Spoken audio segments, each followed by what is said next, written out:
Midwest. I think it's Midwest that is bringing trucks in here today. We are at the Marysville Mopar plant, which is Marysville is about an hour north of Metro Detroit. Is where we were yesterday. We decided to come back here again today. It's a parts and distribution plant. But there's been a lot of action here this morning because all of these Midwest trucks have been trying to drive through the picket lines. Effectively, the strikers have been able to turn away several of them now, but these two just came back around and they let them in this time. So I'm wondering if we'll see more of that today, but then you see them yelling shame, shame, shame at the drivers as they cross the picket line to drive in. Anyway, I'm Tina-Desiree Berg reporting for Status Coup News. This is day 10. Is it day 10? My gosh.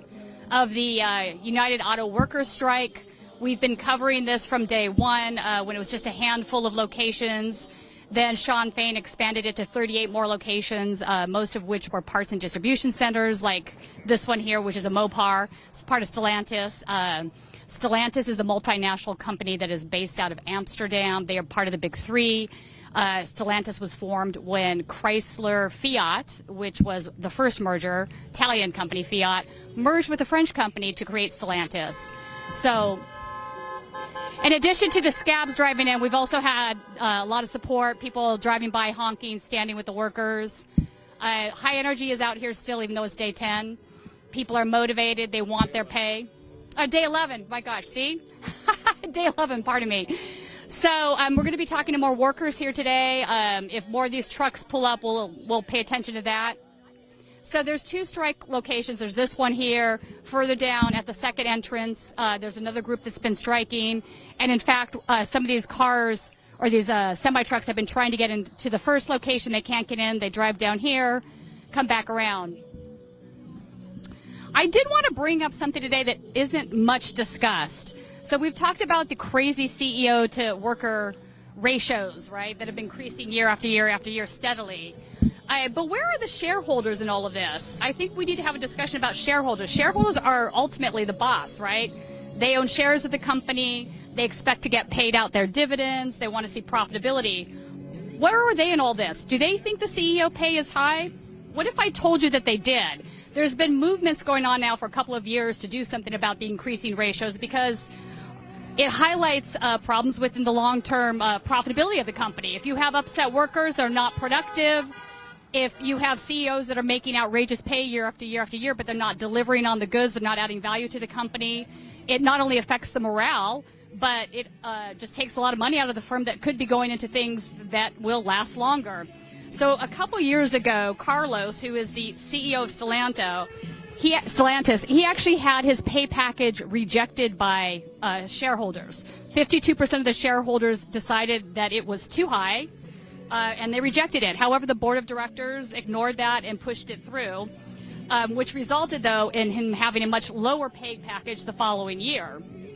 So that's starting to become a thing more across the country. I don't think it's just in the auto industry. We're going to be paying attention to that. We also have a gentleman here from the United Way. They are supporting the strikers in any way that they can.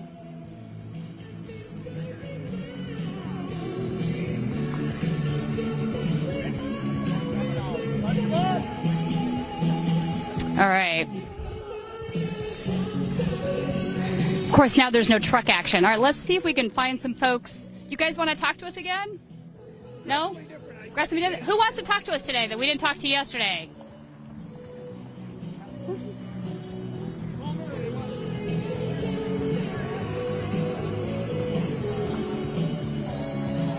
Don't be shy. Come talk to us. I know we talked to you, the OSHA person. Yeah. Not yet? Okay. Well, here comes a truck. You're right. So a lot of them are saying that their voices are shot. They've been out, chanting. This is day 11 of the strike. So here's one of the Midwest trucks.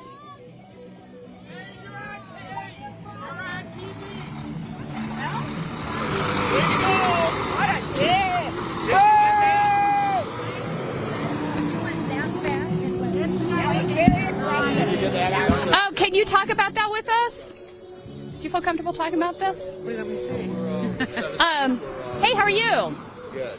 So you were telling me earlier before we went live that a truck had flown in here earlier. The guy wasn't particularly... Didn't even hit his brake, and it was that guy right there. Well, he almost did the same thing just now. Yeah. Did he have anything attached to He had a trailer earlier. And the trailer's now gone?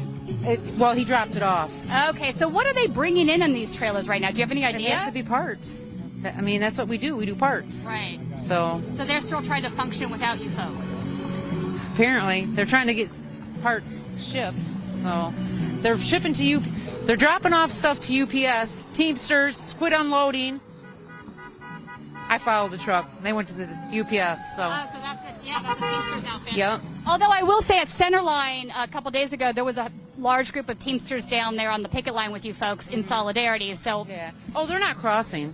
They're not crossing, but this Crystal Transport is picking up and dropping the trailers off at UPS. Okay, so the Midwest trucks are run by Crystal Transport. No, these trucks we've never seen before. These people are just SCABS. Like Swift isn't crossing, UPS isn't crossing. Okay. These people are independent, apparently. So you guys were kind of confronting one driver coming in about 10 minutes ago, and I heard him, one of the things he was saying is like, why should I care? I'm not union. And I thought to myself, well, maybe you should care, and maybe you should unionize, get better pay. I mean... And you know what? All these companies are going to have to raise their rates and pay these guys more because of the Teamsters, so... Right. Yep, I bet you accepts that. Oh, of course. Actually, I want to ask you something that I looked up last night after we had left here, and I've spoken with some of you folks about the CEO to worker pay. I watched a thing on CNBC, and of course they were all about, workers are greedy, blah, blah, blah, blah, whatever they say. I feel like CNBC actually lives in the dot-com boom still of the late 90s. Like they haven't caught up that it's 2023. And that shareholders are actually kind of pissed off about the CEO to pay to average worker ratio as well. Because it is that outrageous. They also realize that it's bad for the company. Not only is it bad for worker morale when you see a CEO getting a 26% pay increase when they haven't really done anything to add value to the company. Mm-hmm. They recognize that not having workers paid enough means they're not as productive as they could be. They're not loyal to the company. Turnover in the company obviously increases costs for them. Who's this individual here? That is he's like the assistant plant manager. Okay, so that's the assistant plant manager. Should we pay attention to this? Seems to be friendly enough. I would imagine some of these managers are understanding why you're doing this. Yeah. I don't think and I'm sure they're getting orders too, so. Right. Anyway, so Carlos, your CEO, actually had his pay package rejected by shareholders 2 years ago. 52% of the shareholders voted no on it because they thought it was excessive. And quite frankly, it was excessive.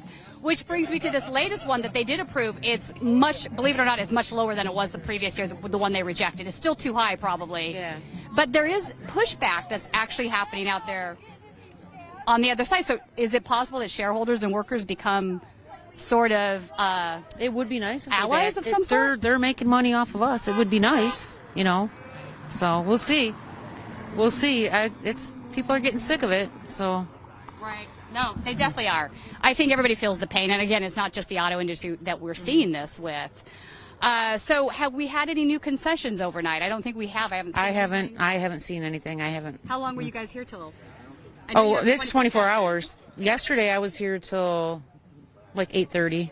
Okay. Yeah, and then I came back today at noon. So. You gotta keep it going, right? Gotta keep it going. Keep it going. What other things? I'm trying to think of things that we haven't really discussed yet because it's such a big universe of issues that are tied to this. It's not just that it's the CEO worker pay thing obviously gets a lot of attention. That's been going on for decades. But some of the other smaller things can add up, like death by a million paper cuts kind of thing, right? Do you know what I'm saying? Yeah. What are some of those issues? I think most of the really big issue is the temps. We want the temps rolled over. It's too long. It used to be 119 days. It was summer replacement. They worked 119 days. They worked 120. They were rolled over. So at one time, temps were legitimately temp workers. They were summer replacement for vacations. Yeah. Oh, you're kidding me. So it was just vacation replacement, and now it's become normal. Yeah, it was 119 days. Yeah. Yeah. I know you talked about yesterday that some of the problem was the corrupt UAW bosses that were taking bribes, but is that the whole story of how we got here? I don't know if it's the whole story, but it's a big story. Yeah. I mean, they took the money and they sold us down the river. That particular contract was the worst one, right? Out of all of them, you would say even worse than maybe 2008, 2009 when they were facing bankruptcy. I don't know, because we gave up a lot. We gave up a lot, and we need a bag. There's no reason why we can't have a bag. There's none at all. They're making all this money. They can give it back to us. It's not going to hurt them. No. I mean, really, do a Lee Iacocca, take $1 for a year, and then give it to us. Yeah. I mean, why not? No, I agree with you. So here's the thing. If they only shaved back the CEO pay even like 5%, I don't think your CEO would notice the difference. You know, a big chunk of her, here we have another car coming in. Hold on. We'll hold that thought. Time to get to work. All right. So this is one of the trucks that have been coming in and out or trying to come in and out of here all day. There's a first entrance further down the way. So they pull up there first. They can't get by the strikers. They come down here. And at a certain point, they actually have let a few of them through. I'm not sure how the decision is made on that, but they're definitely letting these drivers know that they're crossing a picket line.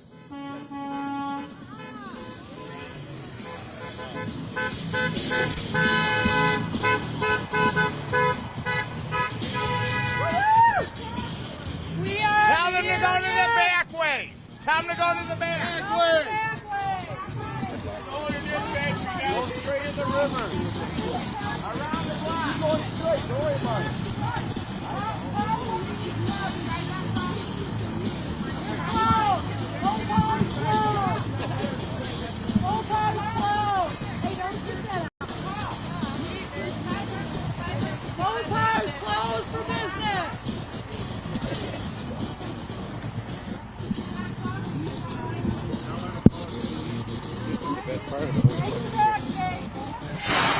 Whose house? Our house. Whose house? Our house. Whose house? Our house. Whose house? Our house. Whose house? Our house.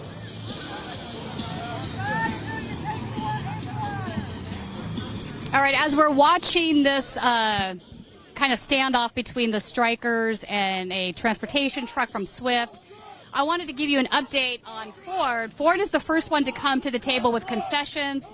A few days ago, they agreed to bring back COLA, which is the cost of living wages. They agreed to end the normative temp stuff that's going on, so it would be 90 days as a temp employee, and then you would become full-time. And they also agreed to allowing strikes at plants that were looking to be shuttered. But now it says this morning, Ford Motor Company has halted construction of a $3.5 billion electric vehicle battery plant project in the Marshall area. We're going to pause and we're going to limit spending on construction at Marshall until we're confident about our ability to competitively run the plant, Ford spokesman T.R. Reed told the Detroit News on Monday. Reed said a number of the considerations were at play in the company's business decision, but wouldn't say whether the United Auto Workers' ongoing strike was a factor. We haven't made a final decision about the investment there, Reed said, of the Marshall site. I will say this. I think the Republican Party has been trying to make EV more of an issue than any of the other involved groups. Sean Fain is basically asking for a just transition into electric. Obviously, electric is coming. There's no way to halt that, so it's just a matter of when. And those plants need to be unionized. They should be part of the UAW.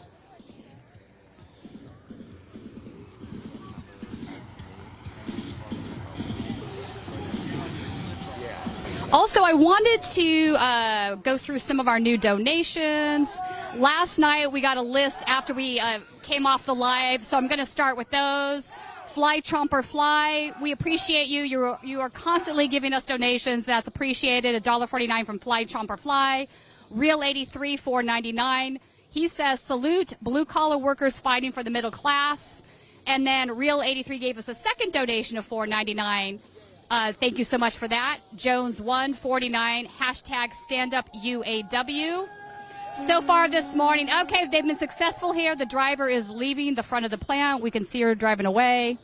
Not going to cross the picket line. Jeff donated $20 this morning. Enjoying coverage of UAW Strike. Keep up the great work.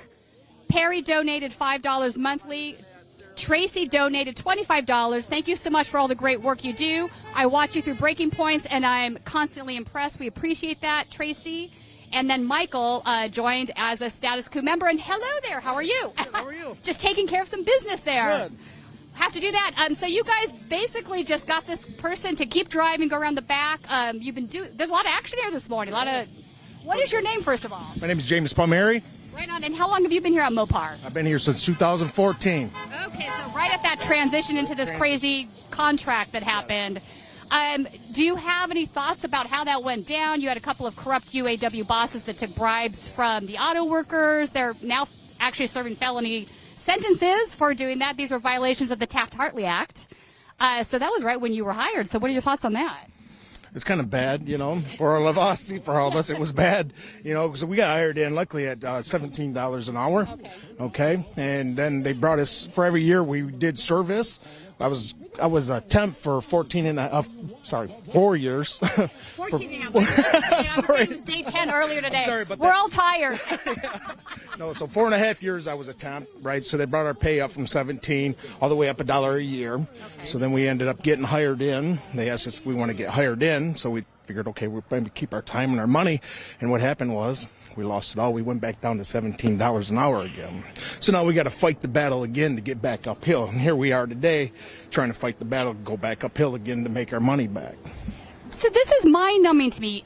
You're probably the 5th or 6th person that's told me a similar story about getting switched over from being a temp worker to a full-time and losing pay. So it's like those first 4 years, those first 5 years, 2 years, whatever it is, poof, disappeared.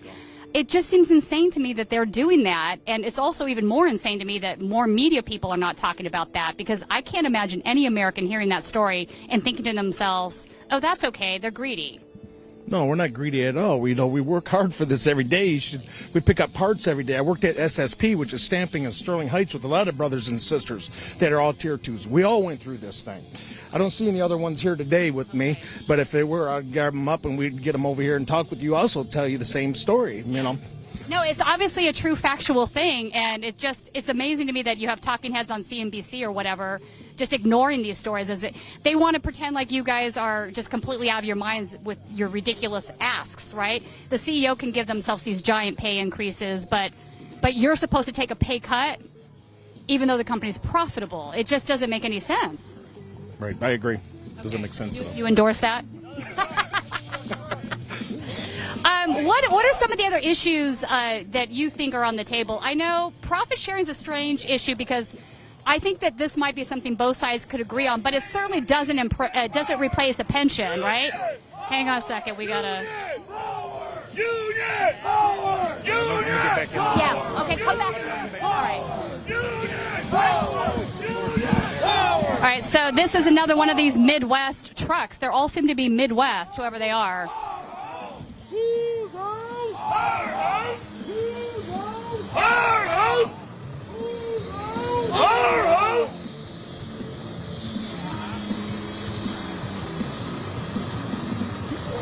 All right, this guy's just going to keep pushing forward, I think.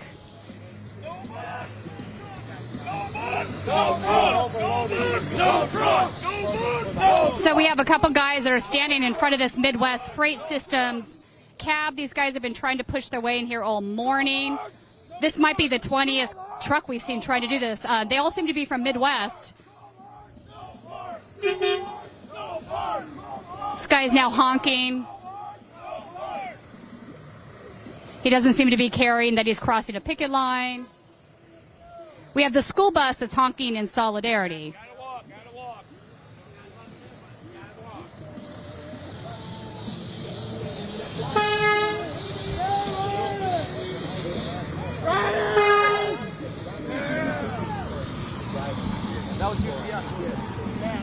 So the UPS truck, which is Teamsters, obviously, they just came by and they honked in solidarity. So the Teamsters are not crossing the picket line.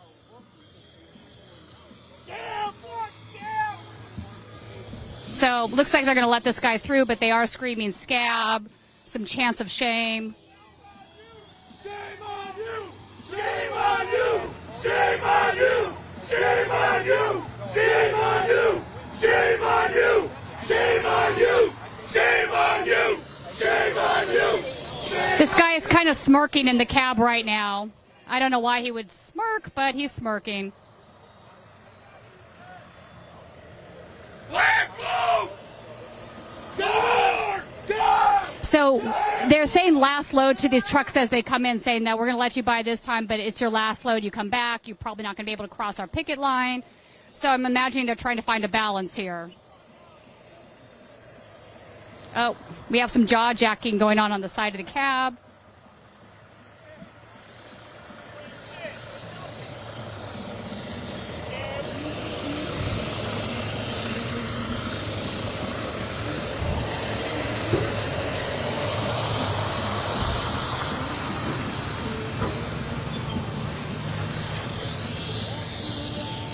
Okay. Wait, hang on. I got to get my guy back to finish our... Come back and finish our... Sorry, don't apologize. What was he saying out of the cab? I couldn't hear his side. Anything I got to interesting? do my job. I got to do my job is what he said. I got to do my job. Well, we're just we're doing our job, too. Right, yeah. Out here trying to stop you guys. I wonder who this Midwest... So the other gal was saying normally you get Teamsters that are coming in here. Obviously, they're not going to cross a picket line. The Teamsters would never do that. So who knows who this Midwest... I'm not sure who this Midwest is. I see a lot of the trucks in and out of here all the time. All of them this morning were Midwest, yeah. I've noticed. I've been here just for a little over a year. So what happened was at stamping, we got temporary, I don't know what they call it. I'm sorry here real quick. They have all these phrases for everything. I don't know how anybody keeps track of them, quite frankly. You need a Wharton business degree to memorize them. And then you're like, wait, which one's the 5729 what? Honestly, right. So we got laid off basically from stamping, and then they tried placing people different places, and then we ended up getting forced here, from stamping. Okay. So now this particular facility has a $25 hour cap and pay, correct? So I also understand that some of the folks that got laid off at other divisions and forced into these Mopar plants took even bigger cuts in pay because they were making over that cap at their old job. And then coming into this one, they are going to be hot. So I would have been part of that also, Okay. Yeah. So talk with us a little bit about that. Yeah, so top pay I think at SSP was probably around $34 an hour. So we're losing almost $10 an hour off the top. If we would have stayed, that's where we would have been at. Yeah. What was the reason for the layoffs at that facility? I'm not sure. It was just right after COVID. Right after COVID had hit. Well, that seems a point of topic, too, that doesn't get much discussion at this point. I know that during COVID, you folks were considered essential workers, so you all had to come and work in these plants. That's obviously dangerous. I have no doubt that there were a lot of sick folks, there possibly some deaths from COVID at each one of these facilities. Quite a few friends of ours that had passed away there at stamping. It was pretty sad to see the wall that we have of, brothers and sisters that passed away from COVID. Wow, so you have a wall where that's really tragic. And did Stellantis at that time seem to have consideration for the dangers that imposed on you folks? When they called me to come back to work after we were off for a couple months from the COVID there, and then they brought us back, I was told I was forced to come back to work. I had no choice. I had to come back.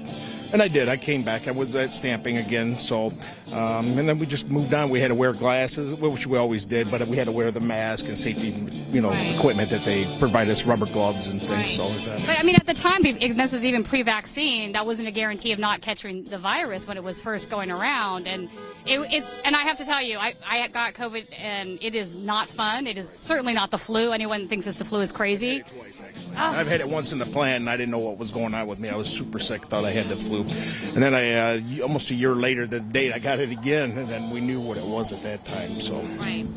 So that's another issue. I feel as if all of these issues sort of, pile up. I was talking to the other girl earlier. It's like death by 1,000 paper cuts.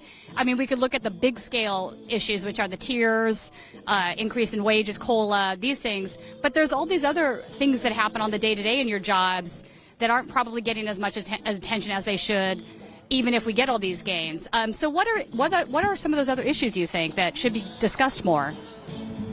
think of it? Right offhand, got me on the spot there. So That's what I do. I mean, if you can't think of anything, that's fine. But I would just imagine that. At least see my brothers and sisters that are, temporaries, because I've been in their shoes. I'd like them to see them get rolled over, get full time, and also bring their wages up too. You know what I mean? Yeah, because I know the feeling. You don't know when, and I don't know how you put it, the unforeseen of what's going to happen with you, because you're basically at will worker. You got to show up at this time, every day. You got to work the weekends. You're forced in. I've been there, so I totally understand, the way it is with that. I was an SVR when I came in, then I was a TPT, I was a SVR, A through Z, in 14. That's what we were. Supplemental, temp, they just, Yeah, it made me, it's crazy. Yeah. But that is a big issue, though, because now we're talking about quality of life. If you don't know what your set schedule is in advance, how can you plan for anything? Plan for time with your family, especially if you're told you have to work 9-hour days, 12-hour days, Saturdays. So this is entirely understandable. So hopefully the cap for the Mopar contract will not be at 25 anymore. The old SS one was 33, I think you said. SSP. What's going on here? I think this guy's in solidarity, or... Yep. Oh, yeah, he's talking. There we go. There we go. What's happening down here? Well, there's been some incidents. I was here Saturday, and there was a few of them, so Yeah. we took care of them. There was somebody over at Centerline that decided to drive by the strike line and shout out racial slurs from their vehicle, and that did not end well for the person shouting the I'll just leave it at that. Yeah. I seen that. Are you okay? You had spoken to one of my buddies over there too. Right on. Andy Oh, yeah, Kuntz, yeah. Okay. So we came in together. You know what I mean? So yeah, that was really nice. So. So Belvedere. Okay, so this is another issue, right? So they also shut Belvedere down. Now they're talking about restarting it again. And so they had consolidated all these folks from Illinois over to here to Michigan from Belvedere, and now they're saying, well, maybe you need to move back. What are they doing? No idea. We got a good paint line here. This is a great shop. Profitable. I love it here. Now that I'm here, there's a real small family. 300 and some of us here, and it's great. I'd hate to see that go away, go to Belvedere. And because all of us here, brothers and sisters, we're real tight with each other, and I'd hate to see it all go to Belvedere. Just And it's like here, like they say, it's $1 billion maker. When I came in, I was halfway last year. I was at the halfway point, so I was part of that, in the middle of that, to help make that $1 billion. And it's, it's mind-boggling to see that they want to move it to Belvedere like this. It is mind-boggling since they closed it because they were saying it was a problem and this would be better. And now 2 years, 3 years later, I'm not sure which it is, they're going to transfer it back. I also want to mention these Mopar distribution centers have really good profit margins for the company. So 30-40% profit margins, that's high. So the idea that they need to be making these threats of closing these facilities because you're on strike doesn't also hold very much water, does it? Correct. I mean, so the money is there. It's just they're playing chicken with you folks. I think they know they've gotten away with close to murder for years now. They know this. They're not stupid. They're not stupid. Well, maybe they are, but well, we'll table that for a minute. But they're aware. This isn't coming out of left field. This has been building up, I think, for a long time. And I think it's also important to mention that there is a labor awakening in the country right now, right? It's just not the auto workers. You have it's everybody. You have Amazon has been unionizing, Starbucks. These are all new outfits that are unionizing. Teamsters threatening to go on strike, et cetera, et cetera. So Kroger would be another one, a large grocery store. I think we're going to probably look at strikes there. So I think when folks see you guys are going on strike, they don't think like greedy bastards, which is what the talking heads at CNBC are saying. They think, no, you know what? I feel that. I'm also been having a hard time with income inequality. I want to see worker pay rise. Like, when is enough, right? Correct. Yep. And something needs to happen, and hopefully we can get this through so that everybody prevails through all their troubles. You know what I mean? Right. No. Yeah. Right. Every time a union gets a better contract, that just empowers the next. It's like a domino effect, right? But I also think that's why CNBC, other corporations are keeping their eyes on this and trying to control the narrative more. They know that. They know if you guys get a better contract, Ford gets a better contract, then GM, Stellantis have to come to the table. Otherwise, they're out of business, right? Ford's going to gobble up all the lion's share that's left if they don't. And where does that go next? Well, it leads to more unrest in the country as far as workers are concerned that are underpaid. We don't need that right now. We don't need that right now. You know, we got enough struggles right now, right? We have enough problems. Also, politics. We're going into political season, so now all these guys are going to come out here and do their photo ops with you folks. I don't agree with that. You know, Tell me why. Yeah, because it just needs to stay away. It's just, this is our fight. You know, unless they're going to get involved in, if they're they're going to do the bailouts and stuff. Well, let's have something in line. You know, try to help save these jobs that everybody worked hard for all these years, or wanting the next ones in line trying to get. Let's have some stability in that. You know, without that, I don't agree with them showing up here. You know what I mean? Yeah, I actually do know what you mean. Here's the thing: is they've done this for so many years, where they say we support labor in the country, but then they don't do anything when they get back into their offices. Right? They turn your back on you. They just came here for a photo op. They want your endorsement. I think Sean Fain has the right attitude about this. He's basically saying none of you are getting our endorsement unless you actually show us what you're going to do with some actual actions. You know, and I get that. Sean, I give it up to Sean. He's doing a great job out there. You know, I appreciate you, Sean, if you're listening. Yeah, we had a really great interview with him a couple days ago. I think he's staying strong. I think he knows what the goal is. I will say another thing. I watched CNBC, so you don't have to. One of the things they also said this morning was that he was just winning the battle, not only the hearts and minds of Americans, but outflanking this. He's outflanking management each step of the way, that they're trying to catch up to where he's already been. So he's got a really solid plan. He's controlling the situation. So today, what day is this? 11, day 11, right? So when do you think we might see some counteroffers coming back? I think Ford's probably, again, going to be the first one. Maybe I'm wrong on that. What are your thoughts? Hopefully pretty soon we'll see something come through, you know, so that we know what's going on. You know, right now we're kind of left up and down, you know, and kind of in the dark a little bit, but I'm sure eventually it's going to come out and, you know, everything will be on paper and we'll see what happens. You know, Sean, take good care of us, you know what I mean? And all our representatives, Region 1, everybody that's all involved. Yeah, no, we talked to your president yesterday. He was very well spoken, also very feisty. So it sounds like you guys are in good hands. The Writers Guild has now finally finalized a deal. They've been on strike over 100 days. So that was like about 5 months, 6 month strike. It could turn into 5-6 month strike for you folks as well.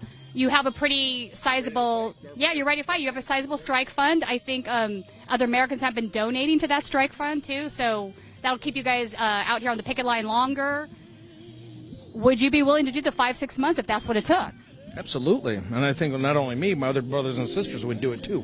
We're pretty strong around here, you know, on all aspects of all these, you know, Mopar and General Motors and Ford. They're all, you know, we're all in this together. You know what I mean? We're all in this together. Listen, you guys have been very high energy the 2 times we've been here.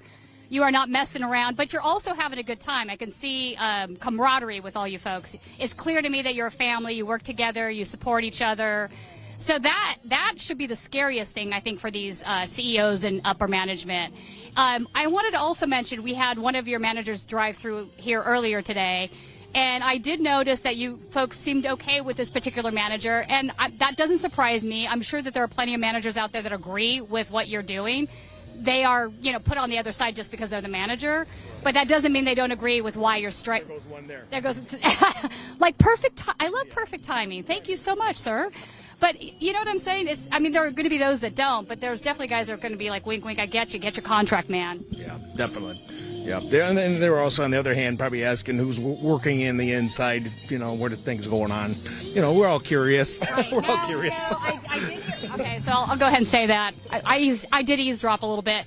This particular guy was like, we're trying to do all the jobs in here. It's not good. Like, he was being honest. He's like, but I think most of these guys realize that. They don't know how to run the machinery per se.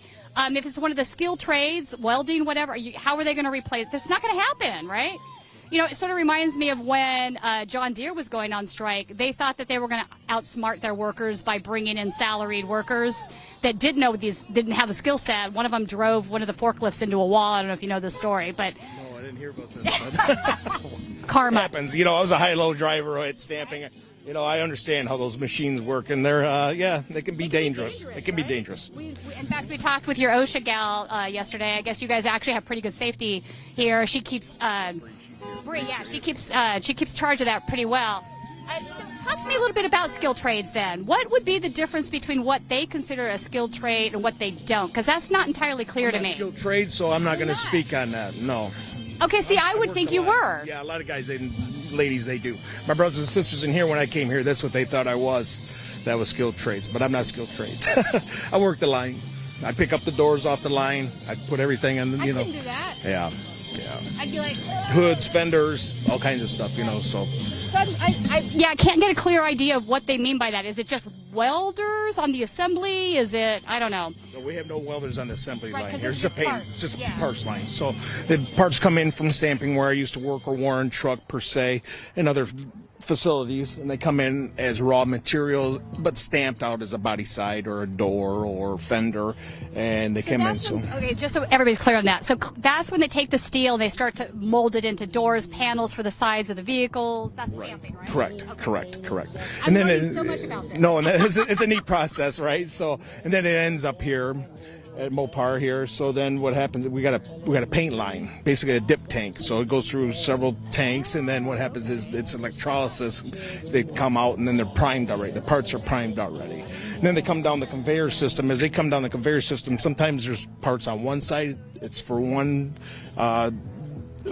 machine, and then the other one, if there's two sets of parts on for part two machine, so both machines are running it that day. That's crazy. Yeah. So do you ship them with just the primer on and then they get a coat of paint when they reach the dealer, or how does that work? Well, yeah, when they go to the dealer, of course, then they paint it body color, whatever it is, that machine. So looks like we got another one. Here comes another Midwest truck. Midwest is going to leave this whole thing having a bad reputation just from being...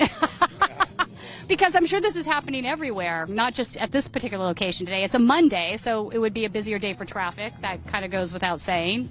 I appreciate you. Yeah, any other parting thoughts for us? Or? Well, I'd like to say, everybody hang in there. Stay tight.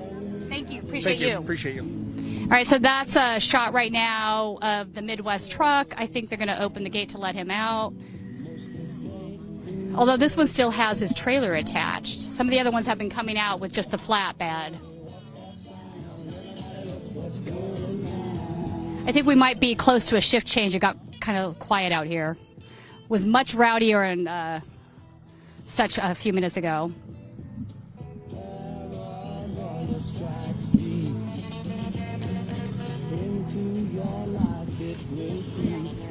Please remember to smash the like button, share the stream. You guys are what fund our trips here on the road. It costs us money to be out here, between airfare, between hotels, food, the monthly cost on our live view to live stream with. So if you can afford to join, please do. We'd appreciate it.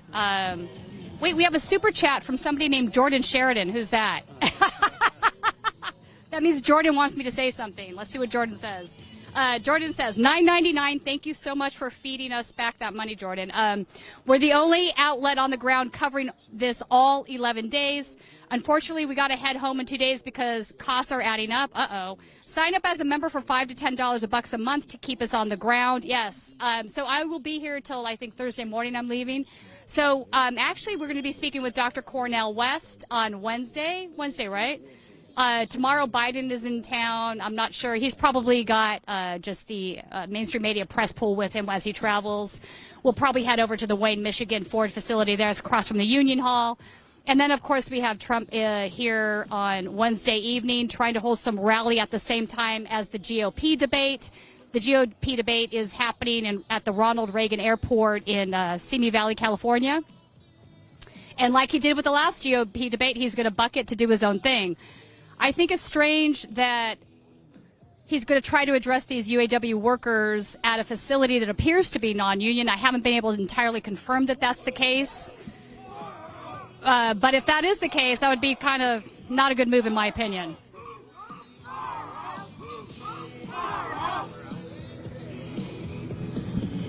So this truck is kind of stalled up here. Cold hearts, no parts.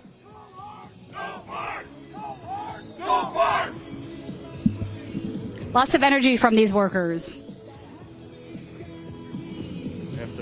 After this truck leaves, try and get this kid in the hat. That's in the back of the line.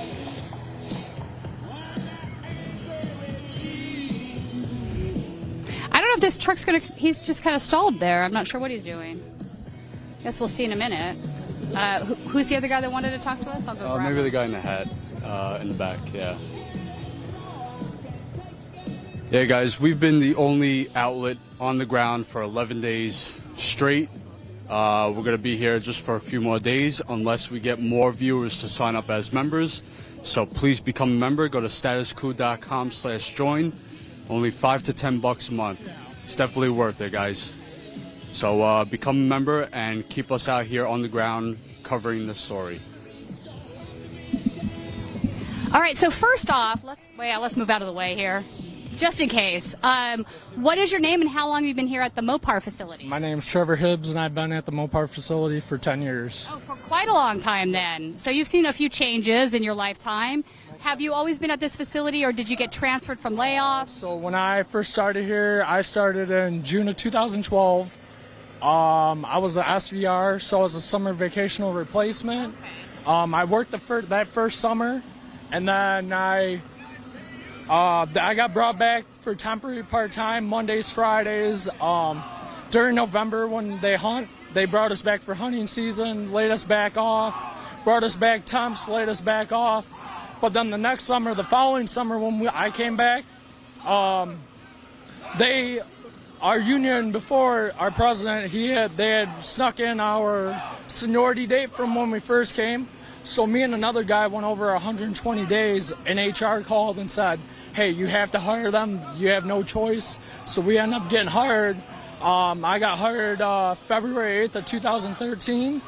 And after we got hired, one of the other guys that also works here was, we were only here for about 7 months. They weren't expanding. Everything was, the buildings were flooded with parts, and they sent us to Marysville Axle as ZF. So I was there for about 3.5 years. And then I found out I could put my return to home to come back to Mopar, so I put that in. I believe I came back to Mopar right around it was either the end of 2015 to 2016. And then I've been here ever since, so let's step back into the part that you shared where, was it your manager that knew he could slip you into a full-time hire by letting that go over? Like, did he know that? And it wasn't, I'm sorry to cut you off, but it wasn't management. It was the union. They had slid in our time from before, and it got backdated. And then, like I said, it's probably just tandems, but like I said, HR called Mopar, the management side, and said, you have no choice. You guys have to hire them. So we actually lucked out in that end. Yeah, no, that sounds like you did. That's awesome that happened. Sometimes that happens the right way. It's karma. That was kind of crazy over there for a second. So the summer thing, that was supposed to just be, what, a couple months during the summer, and then basically like an SVR. I mean, they have the different meanings: SVR, summer vacation replacement, TPT, temporary part-time. So pretty much on the SVR, we were brought in for all the people that are full-time employees. When they go on vacation in the summer, we would come and be replacements. And then pretty much after the summer was over, they were more than likely you got laid off. Okay, except in some cases that you would become temporary part-time, which is neither temporary or part-time. Right. You might as well be full-time. Right. Right. So, either they brought us in for, like I said, both the summers I came in, SVR, but in between, we got switched over to TPTs. Right on. So when you made it to full-time, did you have any cut and pay? I've heard some stories about folks that... pretty much the transfer from when I was at ZF, I believe I was making around $18.83. Now if I would have turned down going to Chrysler, which I never would, or Stellantis, I would have only topped out. If I would have stayed at ZF, I would have only topped out at $22.50. So I put my return to home in. I came back to Mopar. I was at $18.83 at ZF. As soon as I came back to Mopar, I jumped to $22.50. And then luckily, being that I got hired before 2015, which this is one of the downfalls at Mopar, is that if you were hired before 2015, you made top pay. But if you were after 2015, they only top out at $25, which Right, which is a bad contract, and that is sort of related, I think, to you had a couple of UAW bosses that were taking bribes from the automakers and basically came back and said, you guys should vote on these contracts. We're not going to get better ones, which turned out not to be the case. Several of those individuals were charged with felony offenses under the Taft-Hartley Act. They're in jail where they belong, but it's hard to get those gains back when those guys did what they did, and that's why we're sort of right. Especially all the benefits and that we had, and then after all that, we lost everything, had to give it up, and now we're just trying to fight to get make it right again.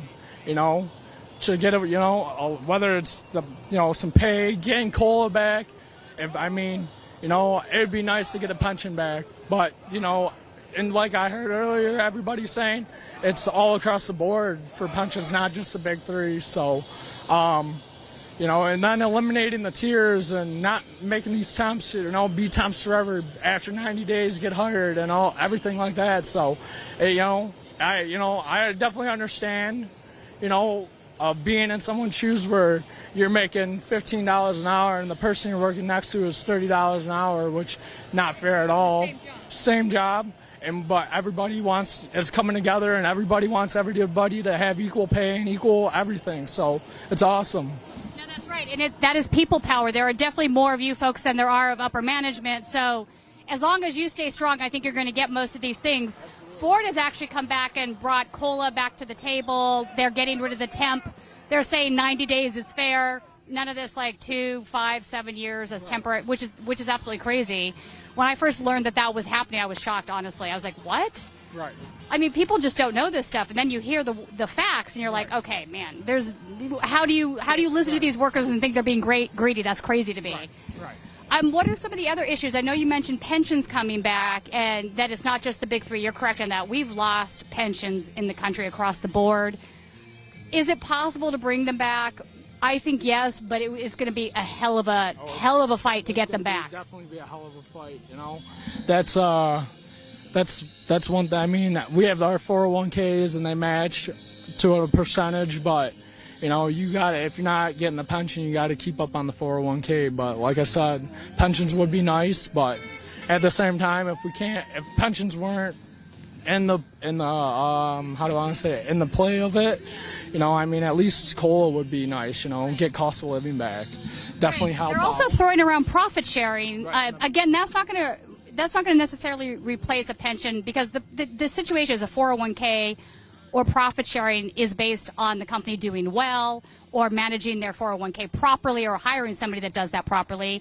And what happens if the stock market tanks? So those aren't guarantees as well. Absolutely. That's a fact. The 401 ain't guaranteed. It all depends on the stocks, how the market's doing, and that definitely can fluctuate, and it can be good for you, or it could be a total downfall for you. So definitely, different from, the pension. You have the guarantee, or it could be this or it could be that. Right. So I think again, you mentioned this, not just the big three, and you're correct, but eventually maybe people can fight for it in every single union across the country. Speaking of, there's this idea that's floating around about a general strike, is what folks are calling this. You see posts about this on social media, whatnot. And basically that's the idea that all workers in the country, no matter what job they're in, walk out and strike for a day. And if everybody does that at the same time in the United States, that might move the needle. What are your thoughts on that? That's definitely my thought, as far as when they first did the first deadline on the 14th, and they walked all three of the plants, one from each of the big three.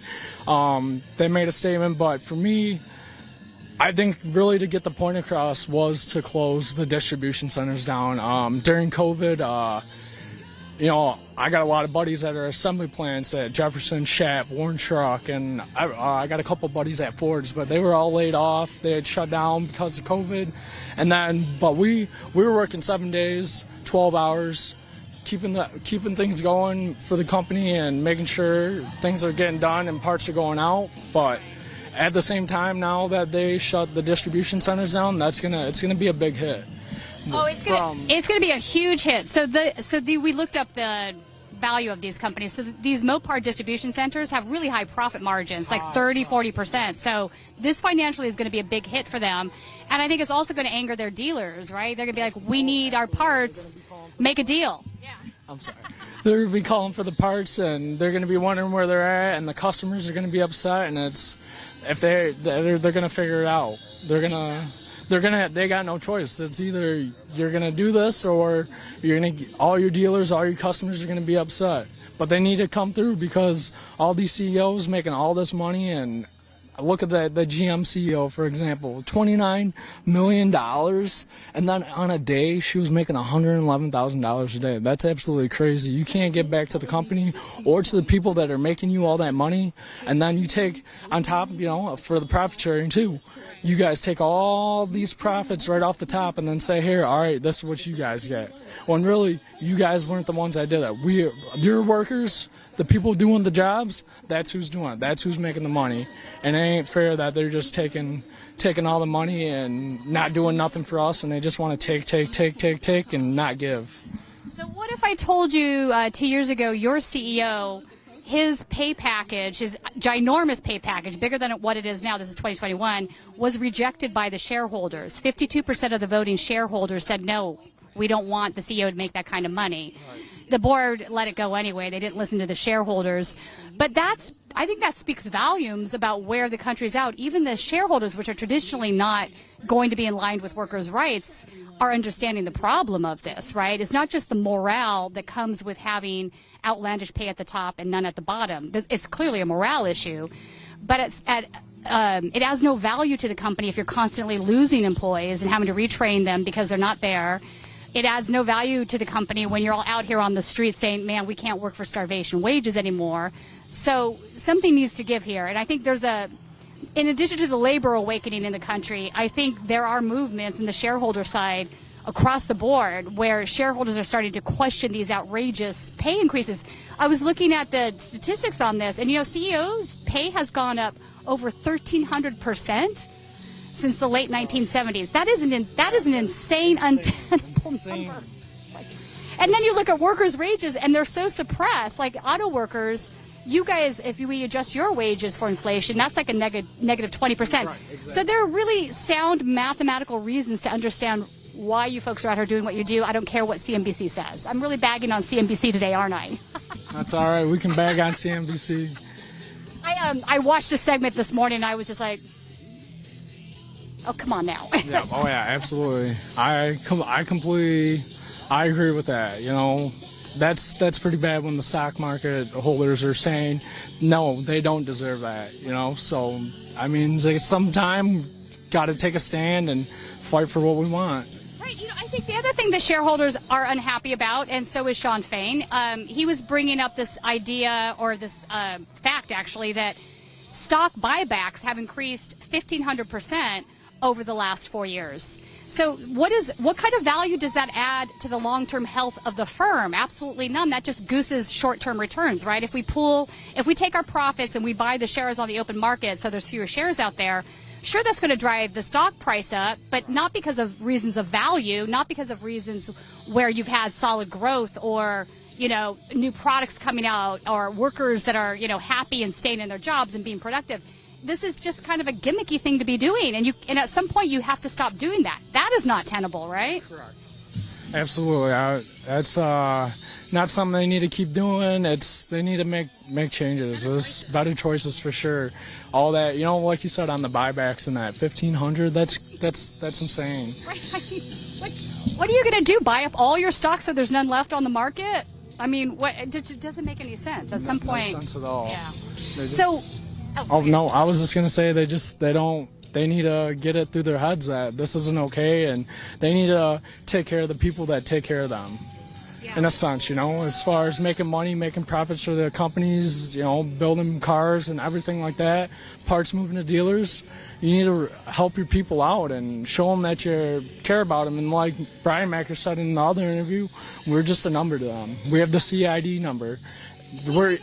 Explain to folks what a CID number. That's like an employee number that they put on everything, right? Can you show us? All right. Because so the CID number is your Chrysler ID Let me see. So it's got your name, my last name, my first name, but then your employee number. That's my employee number, and then you also have a TID, which is usually T, the last 4 of the digits, and then the by initials on your name. So your name is never going to appear on anything. It's just that number. My understanding is they use that number for productivity tracking as well. So if whatever you're working on has your number attached to it, so if something goes wrong, they can come back to you and say, hey, man, you were fucking up here or some like. You had X amount of downtime. You weren't doing this. Why'd you have 2 hours of downtime? They can track you. They can see the last part you scanned, how many parts you've done. It tells them everything you have done. It's just, it's crazy. So do you have, that is crazy. So do you have managers sometimes like coming down on employees because they don't think that they've been productive enough in a work period of time based on these scans? Right. So they, the managers don't don't realize, like for example, our pickers that are on jack trucks, they got a Millennium rack, a big rack on the back of their jack truck, and they're out scanning parts, picking parts. There's a whole bunch of reasons of what could happen out there. And then now that person either has to, if it has the wrong part in the location, they have to wait for the replanner to either pull that load out or put a new load in, or they do another replan. But there's just so many factors that can happen, and they don't understand that. And then they want to come down on the membership and crack their heads, and for no reason. And I doubt the managers have CID numbers attached to their work. They have CIDs, and they also have the TIDs, but that's like in there. I'm sure they're not using all, they're on their scanner, but I'm sure nobody's coming down on their head for taking long breaks, not only doing one trailer in 12 hours. They expect our loaders to do, depending on how many hours they're on, that's how many trailers they want.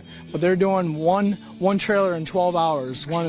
We got multiple loaders, and we got receiving, and all the pickers and stock keeping, and everybody in the paint shop and everything. And they just want to complain, and they never no compliments. Whenever, even for like, we have end of the month, and we have tickets that drop every half hour for the whole night, and even on day shift they have the same thing, and they don't care. So when you guys are outperforming productivity-wise, they're not even acknowledging that that's happening as what? Right. So like you'll get people that are, they'll bust their asses all day long, give them what they want, and then later in the night may slow down a little bit, but still being productive. Or they take a couple breaks here and there, but they just want to come down on their heads. Well, you didn't do nothing from this time to this time. You had 40 minutes of downtime there, 30 minutes there. What are you doing? I mean, it sort of reminds me of when that crazy Amazon workers story came out where they had been literally peeing into bottles because of the way they were running their productivity cars. They didn't have enough time to actually get to the bathroom, go to the bathroom, and come back. If they did, they get dinged in their pay. Like, I did see that. I did see that article, and that's absolutely crazy. How can you expect somebody not to have to go to the bathroom? I mean, when you guys are in all your offices and cubicles, are you told that you can't use the bathroom? You can't. If you go to the bathroom, you're getting dinged. No, that doesn't happen.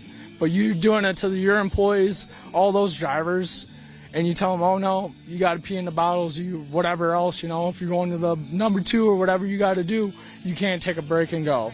And then to ding their pay for that, that's absolutely crazy. That is just mind-blowing. It is mind-blowing. This is what happens when you don't have a good union. I'm happy to see Amazon is changing that, and they are unionizing now. That'll be a step away from that. But it is crazy. These are just normal things that humans have to do. And it's really pathetic or sad and also bad for the company to have such adversarial positions with your workers if you're in management, because eventually your workers resent you. Right. They're like, I'm going to let that slide a little bit. Why should I care? I mean, that's just normal, right? That's just, of course that's what happens. So, all right, so that guy gave us all a thumbs up. I'm guessing he might be a manager that's... He's an ops manager. He's an operations manager. Yeah. So I would, like I was saying earlier, I would imagine some of your managers understand why you're out here. They're not against you doing this. They get the problem. So just because they're... Right. You got some of them that are upset that we're out here, and...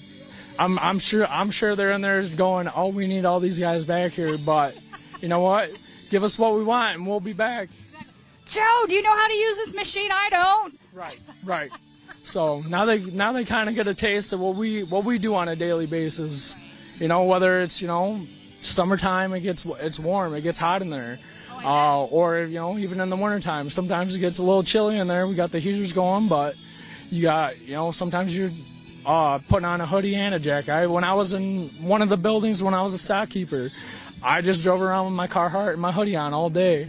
But I was comfortable, so I you know, it wasn't a big deal for me. So yeah, no, I mean, we actually had some rain this morning down in Detroit. I'm sure you had some up here. It's threatening maybe a little bit right now, but I don't think it's going to rain again. But we're hitting winter now, so we're going to probably have some days when you are on strike where there's rain out here. Oh yeah, most definitely. I believe it's supposed to rain Tuesday. I know they were trying to get some tarps set up over here so people can stand under, take a break in that, but definitely, I was out here Sunday night from 8 p.m. to midnight, and then I was continued from midnight to 4 a.m., and right around 3:30 in the morning, it was just misting lightly. It wasn't bad, but then I had noticed when I woke up, the ground was wet. Yeah. So, you know, and folks need to realize this. These workers out here 24/7, all day long, 7 days a week, 24 hours a day, you guys are just changing out shifts. That's commitment. I want to point out that even though it's day 11, I think you guys are more energized than you were at the beginning of the strike. You're not losing your momentum at all, which is I'm sure the bosses hope that you do, but I see the opposite happening. You're committed. You're even joyous when you're yelling scab and shame on you at people. Oh yeah, most definitely. That's, you know, this is definitely, it's good to be out here, and it's nice to have the whole local come, seeing the community back us. That's a good feeling, you know, so. Somebody brought some pizzas yesterday. Somebody lives in the Marysville area. So you do have people on your side. There's, you know, a few now and then that pop by, but I would say 90% of folks are. 90% of the people, they're honking, they're waving, they're fist bumping and yelling and having a good time just like we are. So it's definitely a good feeling. You know, even, you know, that's, I would say, you know, I got Sunday, Monday shifts on the night shift because I'm on afternoons. But, you know, granted, we don't get as much action as in the daytime, you know. So, but we had about 20 cars come by, but it was nice. Even though we only had 20 cars, every car that came by, honking, positive, we were yelling, going crazy, having a good time. So, definitely a good feeling. So, one last question.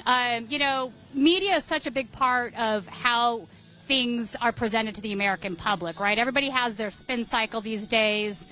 That's sort of where we've had with cable news 24/7. Everybody has an angle, and that angle isn't necessarily about veracity or about discovering the truth or about telling stories like old school journalists used to do. So is there one thing that you've seen out there, Trevor, that just makes your head catch on fire because it's just misinformation, not correct, distorted, that you would want to have people know? You know, it's just with the media and that, the news, you know, I don't really watch the news a lot. I ain't gonna lie, I don't watch the news at all. You know, maybe, you know, group chats on, you know, with friends and that, they'll be talking and they talk about stuff, and I'll go look it up, but I don't really pay attention to the media. They're always gassing the people up or giving them false information, giving false and negative information about the whole UAW and what we're about, and everything that they say isn't true. So it's just, you know, you know, everybody's entitled to their own opinion, you know, but you got your people that back you and they're behind you, and then you have the other people that, you know, they just want to make the comments and let it go and let them do their thing. You know, it's frustrating for me because as I've been watching some of the other news reporting that's being done on this, I haven't seen any of these folks mention the fact that there are temporary employees that are been employed for 5 years, 7 years, that when they finally do get their full-time contract, they're losing pay per hour by switching over. These are very fundamental facts as to why you're out here, you know, on strike, and I don't understand how these stories aren't getting told. Well, we're here telling these stories. Absolutely. So there's at least us out here. But anyway, Trevor, thank you so much for talking with us. I appreciate it. Yeah, 100%. You have a good day. Thank you too. for both coming out here. Right on. Absolutely, it was awesome. My girlfriend had texted me and said, "Hey, you know, they got a YouTube crew here," and so I was actually Saturday. I was at a wedding and I was coming home, and she's like, "Oh yeah, they got it on YouTube." And I looked your guys' channel up, but I actually will tell you I didn't subscribe yet, but I will subscribe and I will turn on the alerts. So definitely give you the follow and subscribe. Thank you very much. You have a good one. Thank you. So, again, we are here at the Marysville facility. This is in Michigan, northern part of Michigan. This is a Mopar distribution part. So, this is one of the 38 locations that were added last Wednesday at noon by Sean Fain. Very profitable, these distribution centers are. They have profit margins of 30-40%. So I think the strategy here is that we hit them where they can. So we have another truck coming, so we might have a moment here where the workers confront the truck drivers. That's been happening all day at this particular location. It's a Monday, so there's far more action in regards to trucks coming in and out than there obviously would be on a Sunday. We were here yesterday, Sunday.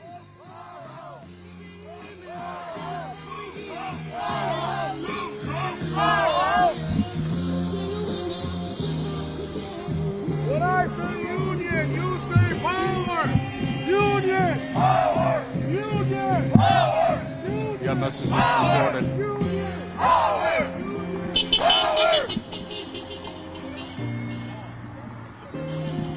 All right, we've got 2 new members. That's exciting. New member Michael and new member Kevin. We appreciate you. Thank you for joining up. If you can afford to join as a Status Coup member, we would appreciate you doing that. I think we're pretty much the only outlet that's been out here every single day since the strike started, talking to workers, getting the real stories directly from them about their lives, the hardships they're facing, learning about these temporary contracts. This is important information that's just not getting discussed. So we appreciate you supporting us. If you can't afford to become a member, make sure that you like and share the live stream. That helps us too. We can see a truck that's trying to pull out now in front of the strike line. They had been in there earlier, I'm guessing. Yeah, Midwest again. We got to figure out who this Midwest company is. All these trucks are. That costs are really adding up. The companies spend about $5,000.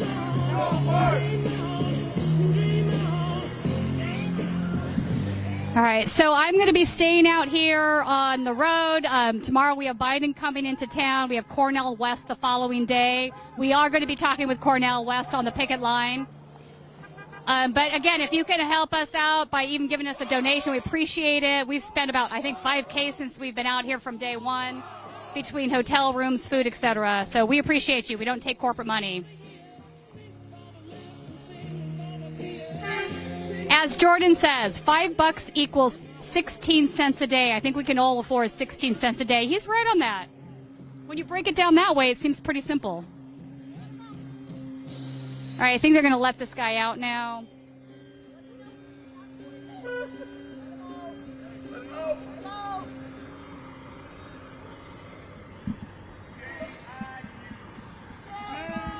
They're yelling shame on you at the driver as he leaves.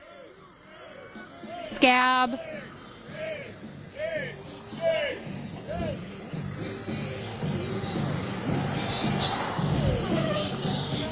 So wildly, if you look right across the river here in Marysville, that's Canada. It's quite a beautiful view, actually. Show everybody the shot there. That's Canada. Oh, yeah. So you can see how far north we are. We're right on the edge here. That's the river, and across the way there is Canada. It's really beautiful. Well, except for that plant. Well, the river, and if you just block out the stacks, actually from a distance, it doesn't even look that bad. I was looking over here at the trees. You can pan over to the trees there. That's beautiful. No, that's a better shot.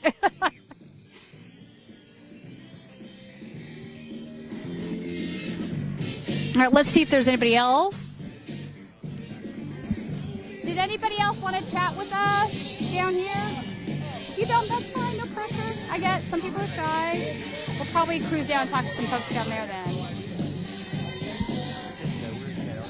All right. Down at the other side. Brandon. Which guy is he? I don't. Oh, okay. Oh, wait. Oh, no, that's a different guy. Okay. He looked like a guy we talked with yesterday, but then now I see it's not a different guy.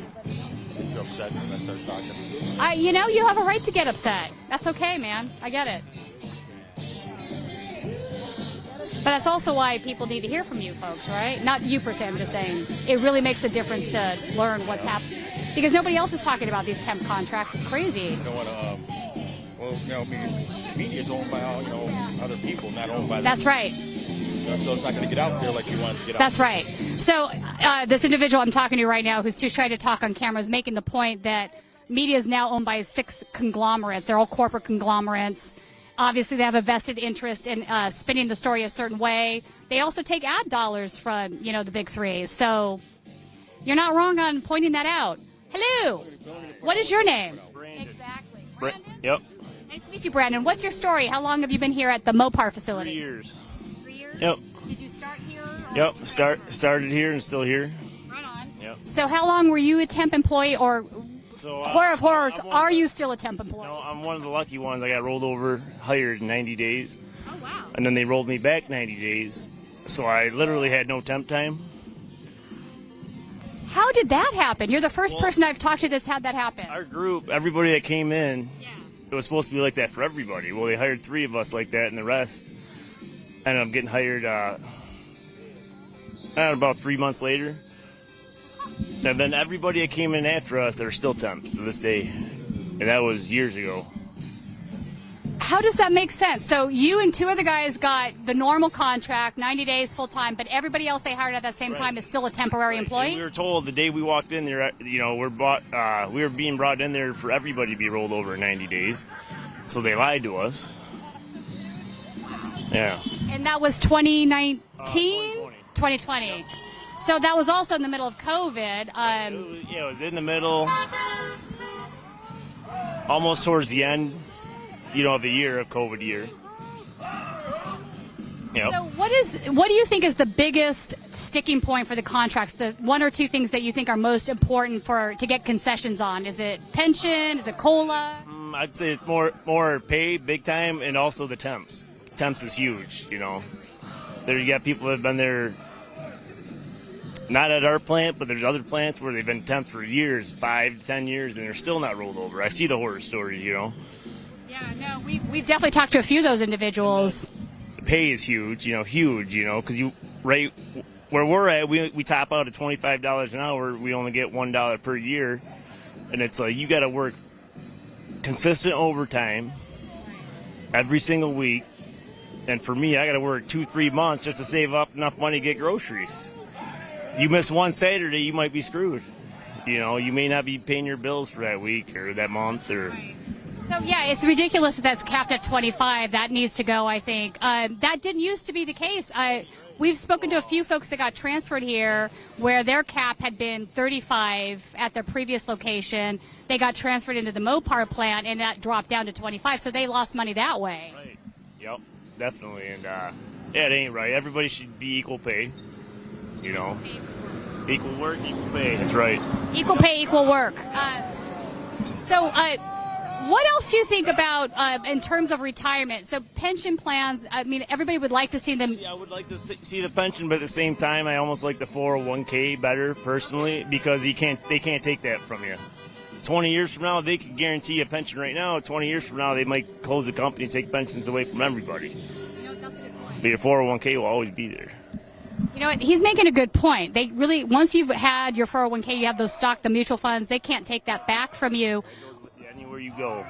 Everywhere you go. Yeah. Because those are the laws surrounding that. Whereas a pension, even if they hired you with one, they can say, well, poof, we don't have the money. Yeah. And I think the government guarantees it to where if that does happen, you'd be able to get about half your pension, but not all of it, which the pensions ain't much to begin with.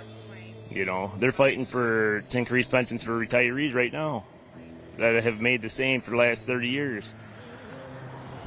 What about profit sharing? I hear that being floated a little bit. So that would be like a bonus payment tied to the company's performance. So if the company is profitable one quarter, The more we profit, the more we get, the more out.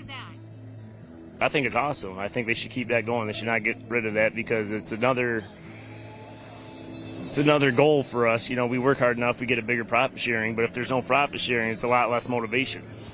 You know, you don't want to put the hours in if you're not getting nothing out of it. You know, and I think we're all entitled to that profit sharing because we help them make that money. Right. I mean, the CEO is basically saying my performance is related to the company's performance. Well, why shouldn't the workers have that same opportunity? I understand that because the CEO ain't putting in nowhere near as much work as we are. Yeah. They already made their money? Yeah. Right, you know what I mean? $1.5 billion a year. They already made their money in 8 months here. Oh, yeah, billions of dollars. And in fact, I was looking up your CEO in particular. Did you know that shareholders rejected his pay package 2 years ago because they thought it was too high? Okay, so this might be fresh information for you. Carlos's pay package was rejected by the shareholders. 52% voted against it. They said it was too high. The board of directors overrode that and gave it to him anyway. But the one following that is much less than that year was. So that is some movement there. But it's interesting to note, I think, because oftentimes people want to pit shareholders against workers, right? It's like you can't possibly have the same goal in mind at the end of the day. But shareholders are starting to recognize that these ridiculous pay discrepancies, the income inequality, is very detrimental to the company. Obviously, you're out here doing this instead of being profitable for them on the inside of the building. Don't care about the small people. They own the stocks within the family. They own everything around it. They don't. It's not just one company owning it. It's multiple people owning everything. That's right. It's multiple. I call it the plutonymy. So let me tell you why I call it that. Sounds like this weird word, right? So Citigroup, which is one of the big banks, had put out this memo. This is about, I want to say 13, 14 years ago. That got leaked out by a Citigroup employee, but it was sent to its wealthiest investors. And they refer to themselves as the plutonymy, but basically they were saying in this memo that as long as Americans stayed asleep at the wheel, they could just keep extracting wealth from the country, and that nobody would notice it. It would go on, and they can get wealthier and wealthier. It is true, but it was interesting to see that they were like actually putting that in black and white. How does that make you feel as somebody that's not part of the plutonymy, so to speak? The way I see it, CEOs, all them rich people want it. They only want one thing, and that's to get richer and to keep the poor poor. Yeah. And that's why they're putting up such a fight, because they don't want to give us nothing to help. You're going to take an old plant like this that's plentiful and try to shut it down and put it into a big hub somewhere else where there's going to be higher taxes, higher everything, which is going to be lower taxes here. Yeah, they're not going to profit as much if they move this plant. They're not. Hang on. You are absolutely correct on this because I was looking into this as well. The profit margins here are really high, 30-40%. So this is a very profitable facility, and it makes little sense to me from a business standpoint that you would shut this one down, especially if you're going to consolidate it into an old location that you shut down a couple years ago. How does this make sense? I'm talking about Belvedere. It don't make sense to me because this plant's been open for almost 100 years, and if they could have done it, they would have done it by now. Right. There's a reason behind it. There's a reason behind it. And we put out more money than a lot of plants do. Yeah. Just this plant alone is under over $1 billion per year almost. We profit. Oh yeah. I think it's like 1.5 million square foot, and we put out over almost $2 billion out of this plant. Almost $2 billion, and you take let's take an like SCABS or an assembly line plant. Yeah. And I don't know how much they make per year. But we're working harder than they are, manually all day long. And they got thousands of people they're paying. Yeah. And we're doing, and we're profiting more than them. With way less people. Yeah. I mean, make it make sense, people. Make it make sense. Right. It doesn't. There wouldn't be over 1,000 trailers out here if we weren't plentiful out here. Right. You're right. And so we were here yesterday, a Sunday, obviously, so there wasn't people driving in like we were seeing today. But obviously, they feel a deep need to get these Midwest trucks in here today. Midwest is actually Canada coming out of Brampton. Oh, okay. So we found somebody that knows who Midwest is. We've been wondering this all morning. So this is a Canadian company. Well, it's a Chrysler company, but it's in Canada, and they're shipping the racks over to Brampton. Okay, so Brampton is not on strike currently. So do you think they're trying to? They signed their contract because there's only right in two Canada, plants. yeah. There's only 2 plants over there. Over there, there's a bunch over so here. That's Unifor, right? Do you know if there's Unifor? I'm not sure. I'm not sure about that. Okay, so all these Midwest is Brampton. Okay. Or Clyde, yeah. They ship this place to Belvedere. Then the Canadians no longer only have to go over the bridge; they have to go all the way down to Illinois. How are they going to feel about that? They might pull their work and go somewhere else. They already closed that plant down there. Obviously, they weren't doing. I mean, they're not saying going against the union, but they closed that plant. Why would they put this there? You're going to drive way out of your way to get the parts and then come back this way when you're only 45 minutes from downtown Detroit. Right. You know? No, I mean, this is a great location. You're right. So we have Canada literally is right over the river here. It's the auto capital of the world. Why would you want to take your buildings to Illinois that is not the auto capital of the world? That has nothing to do with the auto capital. It just doesn't make any sense. It just doesn't make sense because they obviously couldn't make it work before, which is why they closed it. So why? This plant here is global. Not just United States. It's global. It's global. Yeah, we go ship all everywhere. over the world. Have us, You know? We're the Fiat everywhere. Oh, yeah, absolutely. Fiat actually still owns this company. Stellantis is a part of it. Right. So that came from a merger. So Chrysler. Stellantis might own 51% of the stock, and Fiat might own 49% of the stock. So they're gonna You're correct on that. So when they merged together to form Stellantis, so Fiat, Chrysler was Italian, American. That was the first merger. Then they merged with a French company. Stellantis, and wildly, is based in Amsterdam, is where their headquarters are. They took the Chrysler name off Chrysler, right? They took off. So now you got Jeep and you got Dodge. So if a rich person comes in, a billionaire that's got tons of money, that's okay. I got $17 billion. I'm going to buy Jeep. Okay, you got Jeep. Okay, I want to buy Ram. They can just buy a Ram. There's no Chrysler emblem on there. It's just You Jeep buy a Ram? and Ram. It just says Ram and it says didn't Jeep on realize it. that. They used to say You Dodge know now. Ram. Yeah, Dodge. Now it only says Ram because they want no part of the Dodge brothers. They want to give them absolutely no recognition for all the hard work they put in to get to where we're Stellantis at. is only going to make maybe they're going to keep the Dodge line and the Jeep line only. They're not going to make any other cars. So they're going to only keep those two brands, and they're only going to make about maybe 15 cars, and it's going to be all Jeeps and it's going to be Dodge only. Interesting. Yeah. And then are they even doing Fiats in Italy anymore? Yeah, I think it's still pretty big over there. Yeah, Okay. I think. Who knows? I do know we. So my coworker Jordan went up with John. You guys went up to Canada when Ford was about to strike last week, and then they averted that. So Canada, right? yeah, only in Okay. Canada. But Ford also came back to the table with Sean Fain and gave them some pretty good concessions. It's not all the way yet, but they said yes to COLA. They said yes to eliminating the tiers, so it'd be a 90-day and you're full-time, end of story, no matter where you are. All I know is that I heard that Stellantis is like a parasite company. They want to buy GM. They bought this company. They want to buy GM, so they want to corner the market on the automotive industry. So I mean, if they're going to take, they're a parasite. They say they just want to suck you dry and leave you with nothing. I mean, I'll be frank with you. That's what it looks like to me. This is a multinational company, right? So they've been buying up these brands from here to here to here. Stellantis has got a lot of money, and they can basically do whatever they want to do. All these rich people, they just think they can just take everything away from American people, and they've been taking it piece by piece, and everybody's just letting them. Yeah. Let me ask you a question. I also think on a certain level that our government, the U.S. government, should stop giving these companies loans without strings attached, right? So if, We got a fake-ass government. We might just end it right there. I got you. They're a sellout too, man. Fuck them. Yeah, I got you. I mean, they could. But I feel you. They're a bunch of fakers and a bunch of bullshit-ass artists, man. They should just burn that shit to the ground. I feel you. Listen, why are we giving a $30 billion loan to Ford without strings attached? That's Biden. That ain't Biden. That's some fucking faker. I mean, he's probably been dead for 2 years. That's no lie. Have you seen Pelosi? I haven't seen Pelosi. I haven't seen any of them people in there. They're probably even prisoners. They killed them. I would say this, no matter who's in office, no matter which party it is, our government is bought and paid for by wealthy people in this country.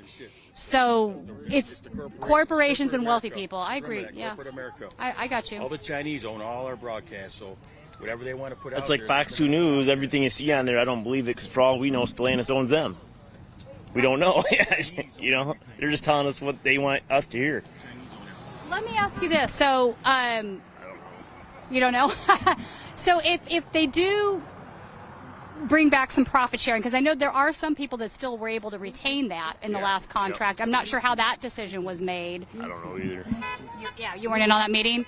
Well, I think also part of the problem is you had some corrupt UAW bosses that were taking bribes from the automakers. They're in prison now. That's why but we lost everything because they just They basically sold out. Fiat or whoever owned the company at the time he said, "Here you go. Here's some money. Let us do whatever we want," and that's what they did. The Germans came in here and took $12 billion from this company. Right. So basically, your bosses are saying this is the best contract we're going to get when they didn't negotiate in good faith to begin with. They didn't care as long as they got theirs. Right. And that, Which you is know, kind of crazy. The good news is that they were prosecuted for Taft-Hartley Act violations. Those are felonies. They're in. now we're on back with a normal or with a strong union, and the company don't like that. No, they don't like that. You know, I mean, they should have knew what they were getting involved in when they bought a union company. You know? If they could get away with paying everybody $10 an hour, they would. They would. I agree. If they could, wait, I'm going to say if they could get away paying everybody $5 an hour, they would, right? The cheaper, the better. Pay them off if they had to. So Sean Fain has been pretty much outflanking them every step of the way. I think he's been doing a pretty good job. How do you feel about Sean? I don't think he's the president we deserve, but the one we need. Okay. I think he's trying to do the best he can, but it's just that when you have 90 days worth of Jeeps built on bank, it's kind of hard to go on strike with the Jeep company or anybody else right now. So, I mean, if you cut away this department, they're going to be hurting down the road. How many parts are they going to stamp white metal panels and send them here? That's going to back up eventually. Right. No, yeah, 100%. You know? I think this was very strategic with the parts and distribution centers because now we're talking about the entire pipeline getting shut down. Dealerships that are going to be mad that they're not getting the parts they need to service the cars. Because I don't know if people realize, I know you guys do, I'm saying other folks that don't know this industry, but dealerships make a good chunk of their money, not off of necessarily just selling the cars, but of servicing the cars they've already sold. So that's a big deal for them. Yeah. These companies that are coming in, all these foreign companies are buying up everything. They got the money. The government let them come in here, make as much money as they can, and walk out with no tax breaks. Just like China has done to us for 50 years. Venture capitalism is what we call that. So if we bring back some profit sharing, I think that would be helpful. But we're only going to take profit sharing if we get everything else we've been fighting for. Like, that's just, we wouldn't throw nothing away for profit sharing. Oh, I agree. Yeah. So I'm saying, like, a young guy like this who wants to do 30 years in a plant like this. I don't have that much time in this plant. I mean, I don't have much left. But I'm saying, for 30 years, you work 30 years for a company, you should get a pension. You should get paid out. You do 30 years, you don't have no family life. You're in there 7 days a week, 6 days a week, hours. You don't have any family time. Oh, you look in the mirror, you're young, and the next day you're looking, you're old. That's how it is. Exactly how it is. You're in a plant your whole life. If you're uneducated, that's where you're going to be here. Even if you're, I mean, it's messed up. If you're educated at this point. Honestly, I don't think that's making that much a difference anymore either. So breaking this whole country down. It doesn't matter if it's this place or anywhere else. Yeah. So I'd say then the priorities are getting rid of the tiers, wage increases. If they can sweeten the pot with some profit sharing, that would be great. But certainly not going to be something that replaces, because I do think some of the talking heads on CNBC believe that profit sharing should replace wage increases. Definitely not, because you can blow your profit sharing, but you can't blow what you don't have yet. Well, yeah. I mean, would it be your fault if the CEO or upper management makes a bad decision and there's no profit one quarter, and now you're paying the price for their bad decisions? Yeah, I get that. We don't want either or. We want both. You can give us profit sharing all day long. We'll take it, but we want our wage increase and everything else. Any other? If you're going to raise inflation this high, they should be paying people a little bit more money. I mean, we're basically living. A lot of people live paycheck to paycheck. If you got time like if you have time like us with very few years in here, and you're not making the money, $50, $80, $100, you're getting 5, 6 things. Right. They want to raise everything up so we can't live. Do you know what the crazy thing about that is they are constantly saying, or the economics people are constantly saying that wage increases push inflation, and that's what causes inflation. But it's profiteering. I mean, honestly, these are companies charging more in prices because they can. We've had monopolies created by. Make laws where they can't raise their prices like that. Businesses shouldn't be allowed to do that. It is. And it's definitely not wage increases. You guys have depressed wages. Everybody has depressed wages, and we see these really high. We need wage increases because of cost of living. If nothing didn't go up, we wouldn't need raises. Exactly. If you go to Starbucks in New York, you're making over $20 an hour. You go to a McDonald's now over here, it's $19 an hour. But they're not going to get 78 an hour. You're not. It doesn't. Hey, they give UPS that's delivering packages $52 an hour. I mean, they're a pretty big outfit, but I'm saying $52 an hour to deliver packages. We're building cars. You're going to pay our temps 15 something an hour. You're going to pay everybody else. They're doing the same work we're doing, busting their ass day in, day out, and they're forced all the overtime. They have no choice but to work it. No, it doesn't make sense. Any parting thoughts? Is there anything you see additionally in the media that drives you a little bit crazy because you don't think it's accurate? One thing I see in the media I don't like is how all these non-union people think if we get raises, the cost of cars go up. But that's not how it works at all. That's not how it works at all. They need to educate themselves. Right. The only, they raise it whenever they want. The price of cars on their own. It has nothing to do with what we make. Right. Because, I agree. You're not wrong on that, but they like to pit people against each other. The rich folks. There's world, man. It ain't even right here. It's everywhere. Right on. Well, thank you for talking with us. Appreciate it, man. Stay strong. Appreciate it. All right, we're gonna saunter on down to the other one now and talk to some folks down there. You guys stay safe. Yep. All right, so you're hearing it straight from the workers here. Obviously, there's a lot of anger out there. They haven't seen raises in a long time. They had a couple of union bosses that sort of sold them out in a way because they were taking bribes from the automakers. Those guys are now in prison, serving felony charges for Taft-Hartley Act violations. They do like their new guy, Shawn Fain. He's out there trying to get them a better deal. And we've heard this consistent thing about why are we here when we could be working at, other places, fast food joints, whatever else, for less money and less stress. So that's a common thing we're hearing. Yeah, please make sure you smash the like button, share the stream, so more people will have exposure to hearing from these guys firsthand. Also, we're hearing a lot of disdain for politics in the country, not particularly one party or the other, just disdain for politics in general, which is understandable. You've had a lot of politicians come out, stand at the picket lines for photo ops, saying they're with the workers, but then they get back to Congress, state, House of Representatives, whatever their mayor's mansion, whatever, and they don't really do anything to help the labor movement in the country.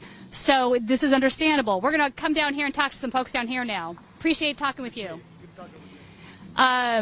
So again, we're in Marysville. This is northern part of Michigan. In fact, if you look right across the river there, that's Canada. This is a Mopar facility that's been here for 100 years. It's a very, very profitable facility. They've got high profit margins, high profits.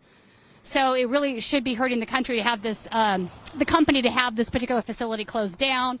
This was one of the 38 that Shawn Fain added to the initial group of picketing places last Friday at noon. All right, let's see what's going on down here. Also, we had some rain this morning, so you can see they put tarps up. So a little bit of a smaller group down here. They've got some lunch pizzas. It might be a shift change, actually, it looks like. Yeah. Fewer people, though. Are you guys doing a shift change right now? Not shift. No? Our next shift change is at... Just coming and going? Do any of you guys want to talk to us a little bit about why you're out here on the picket line? Sure. Right on. Okay, so what's your name? My name's Dave Gardner. Hi, Dave. I've been here for 5 years. So right now we're really just on strike for the equal pay, the equal rights.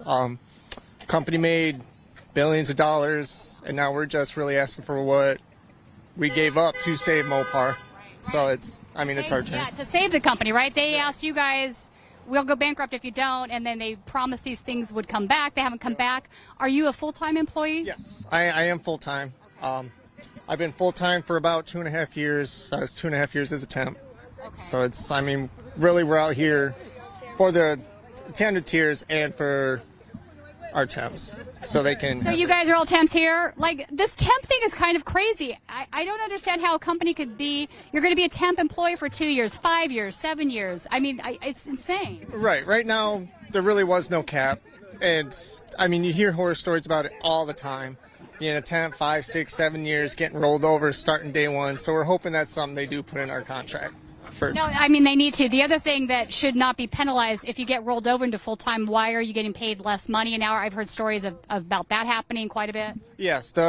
For some reason, a company, when they roll the temps over, they want to start them back at day one, which is absolutely awful. It's horrible. I'm laughing because it's ridiculous. Somebody's been here for 3 years, and now you're saying, no, it's day one again? That's... Yeah, and that's the whole issue. It's... Because some people, I actually used to work, I originally hired in at the Axle plant just up the road.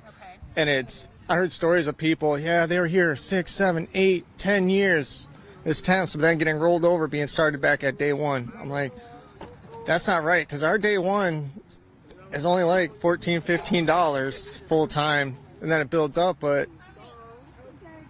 after 10, 7 years, you're at 19, 20 an hour, then just holding. You built the life off that. No, It's wrong, and it's understandable why you folks are out here are picketing them, striking, asking for fair pay. What are some of the things that you're hearing in the media that you think are wrong, incorrect, make you angry because of it? I'm not to say much of it's wrong, but I think a lot of people are misinformed because we see the comments on social media that, oh, they're making $40 an hour, and it's like all we can say is we are nowhere near that. Maybe our supervisors are making close to that, but like right here with our tier system, it's like, yeah, we have the high seniority people that have been here for 25, 30 years, making $30 an hour with the pension and everything. But back in 2008, when they went through the recession, they put a tier 2 system, then it dropped us down to 25 max, no pension.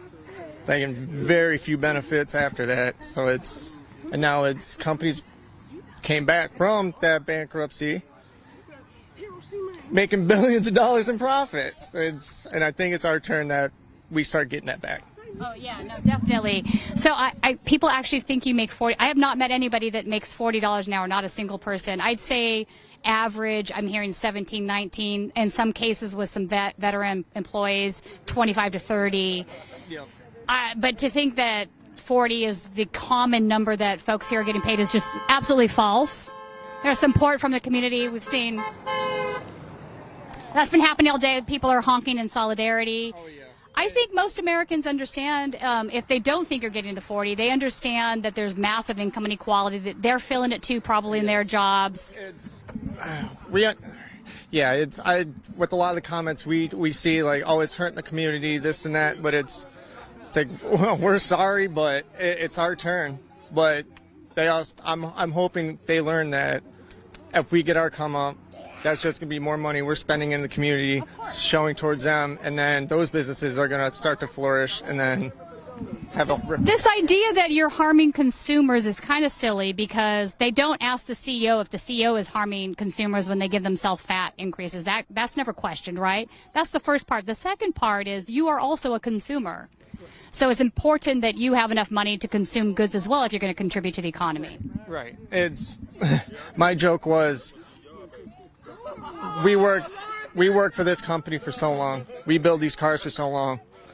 Right now, our average employee making $25 an hour can't even afford the vehicles that we make, which is absolutely horrible. Because I was always raised on drive what you build. Like my parents worked for Chrysler, my dad works at Warren Truck, and it's like, I mean, if you want something that was built in '95, you can afford that. But you're talking newer cars starting at 50, 60,000. We can't do it because that monthly payment would kill us. Right, which is kind of crazy. Also, I wanted to point out we were, for example, at the Flint UAW Union Hall a couple days ago, and they even had a sign out there that said if you have a foreign car, you have to park in the very, very, very, very farthest away parking spot, and if you don't, we're going to tow it. So there's definitely loyalty, right, to the American auto brand, and that should be reciprocated, right? Oh, absolutely. I mean, every facility has that where it's the split parking. Like if you drive a Ford product and you work at Chrysler, you're parking at the back of the lot.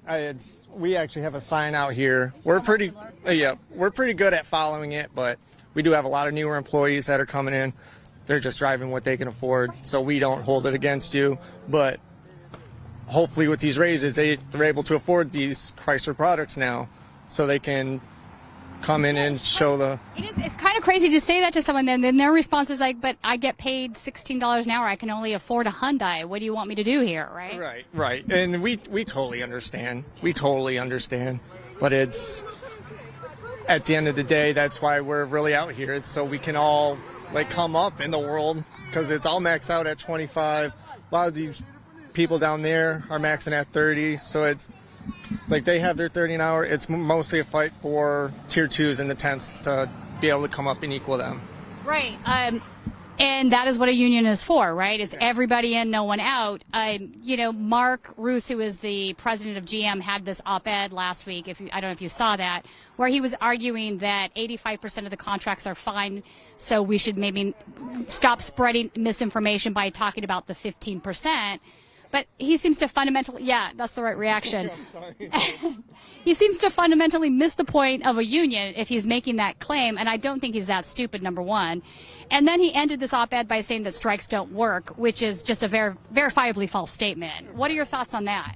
It's with him, he wants to ignore the 15%, but it's maybe 15% of our company is our temps right now.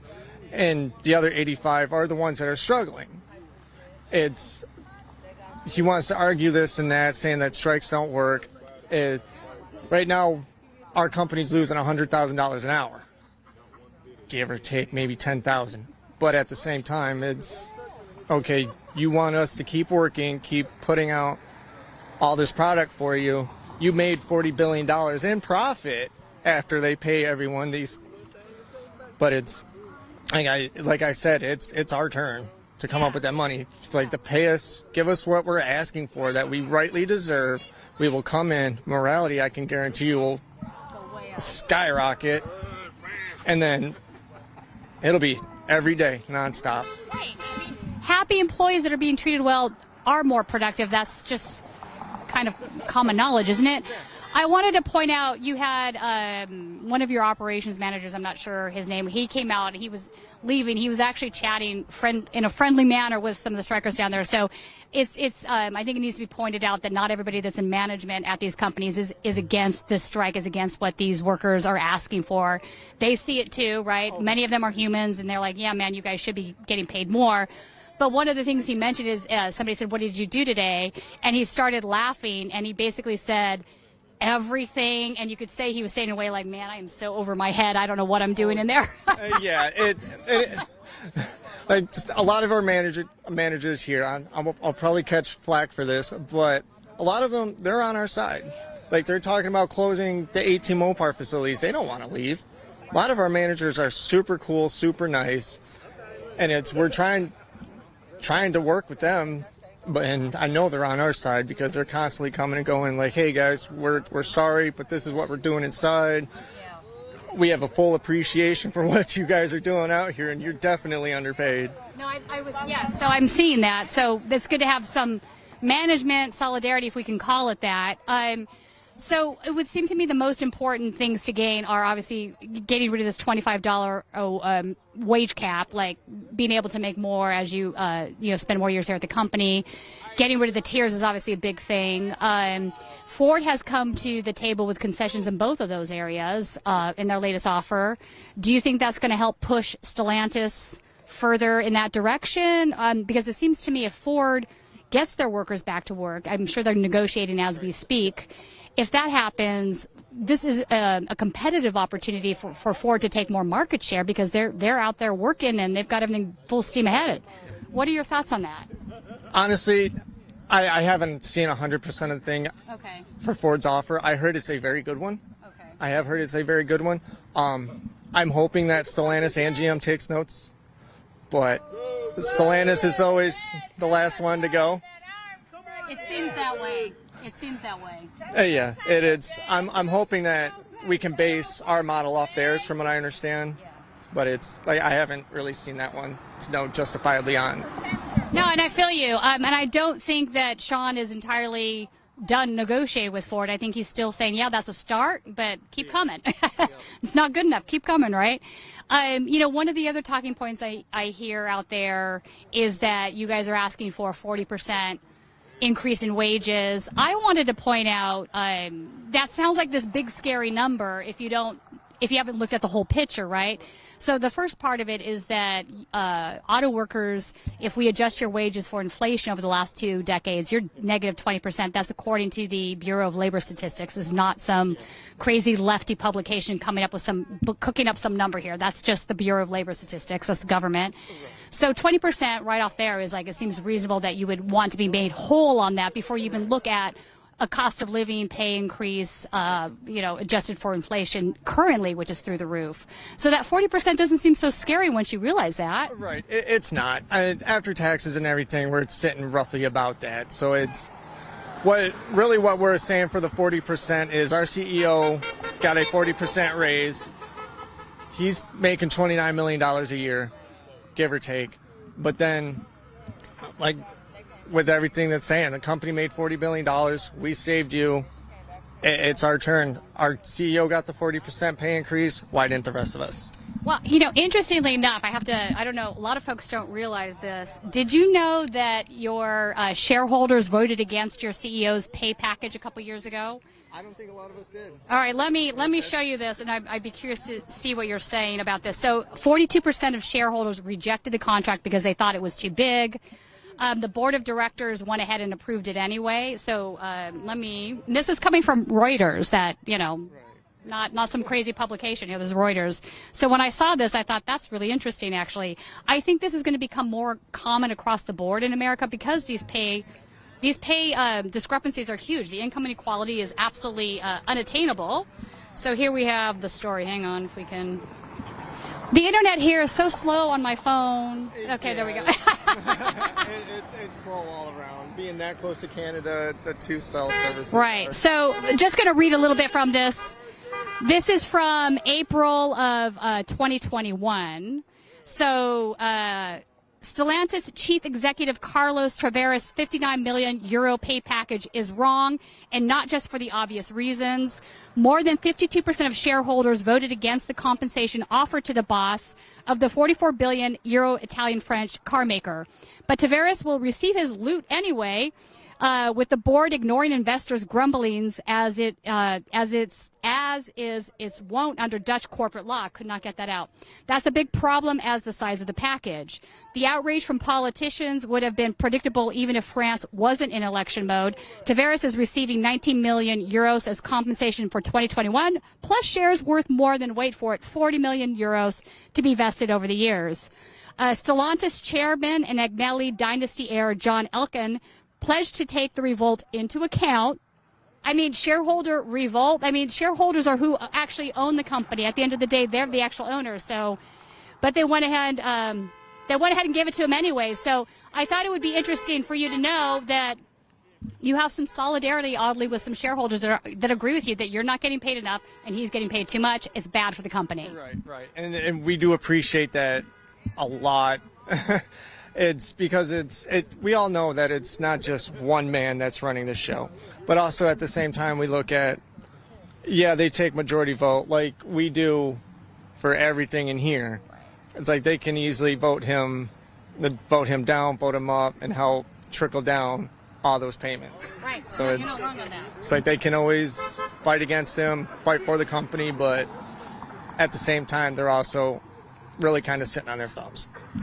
Yes, I agree with you there. They are sitting on their thumbs. There's only because if the board of directors is going to do what they're going to do regardless, but it could affect them if some of these shareholders, the bigger ones, start selling the stock off because they don't like the way the company is being managed. I don't know. I thought it was an interesting point. Wanted to tell you guys I found that and thought it was interesting.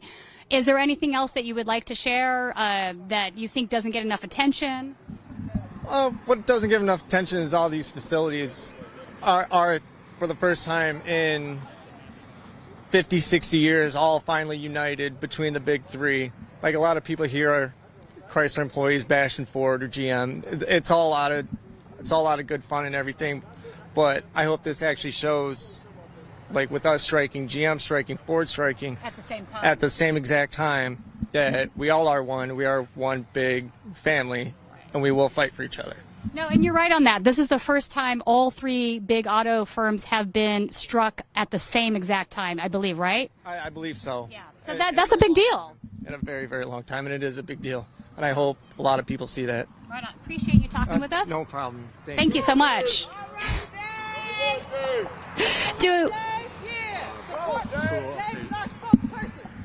We have an update? Okay. Hearing that a lot of progress being made at Ford today and this past weekend through parties are still apart on some key issues. That's not surprising to me. If Ford agrees to a strong deal, pressure would be on GM and Stellantis to match. That's pretty much what I was just thinking. That's coming from the Washington Post. Yeah. So I think if Ford does make the deal, they've already signaled that they are willing to come to the table. I think they know that they've been getting away with, absolute murder the last few years on this last deal. They know that their workers are underpaid. I would also point out that the CEO to worker, average worker ratio at Ford is much less than it is at Stellantis or GM.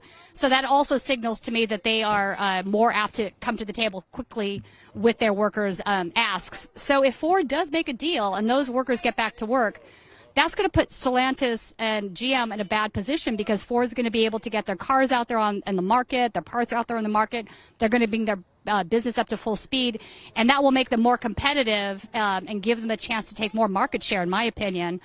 Let me see if there's anybody else here that we can talk to. If not, we'll sign out for the day. We are going to be covering part of the Biden trip tomorrow. I'm not sure in what capacity. Our focus isn't going to be on him, however. It's going to be on the workers and how they feel about that trip. We do have Dr. Cornell West coming to the picket line. You know what I love, John, about this is people are starting to recognize us. They're coming after saying, like, hey, we've been watching your coverage. We have Dr. Cornell West. He's going to be here the following day, so we will be interviewing him in Wayne, which is the main Ford assembly plant across from the Union Hall there. Hey, you guys, did one of you guys want to talk with us? Anybody else? Anybody else before? Hi, do you want to come say hi? What is your name? Alex. Alex? Is your mom a worker here at the plant? Yes. Do you know what she does here? I think she's like boxing cars. Oh, okay. Yeah. And so are you out here supporting the worker strike today? Yeah. What do you want to tell America right now? Anything? No, hang on. No bucks, no trucks. There you go. Well, thank you for talking with us. You can wave, say hi. Do you know how to do cartwheels? Oh. Wow, that was a really good cartwheel. I'm impressed. Thank you for talking with us. All right, so I think you don't want to talk to us, or yes, no? No, all right, all right, we've talked to everybody that wants to talk with us today. Yeah. All right, y'all, so we're going to sign out for today. Make sure you tune in tomorrow. We'll be at a different location, obviously, based on wherever the president is going to be. Cornell West here on Wednesday. And, well, let's watch this. They're gonna stop somebody from leaving, or? Oh, that's Rob. Oh, that's Rob here. Okay, so this is one of the managers they're obviously okay with right now that they're talking to. They're all pretty decent. Yeah, I would imagine they understand the problem, too. Right. No, I got you. I feel you. It makes sense to be because they're here on the line with you guys. They see what's going on. They're not heartless. Big companies don't care about anybody. We're numbers. That's all I agree. The multinationals are they're vultures. That vulture capitalism is, I think, what they call that. All right, y'all.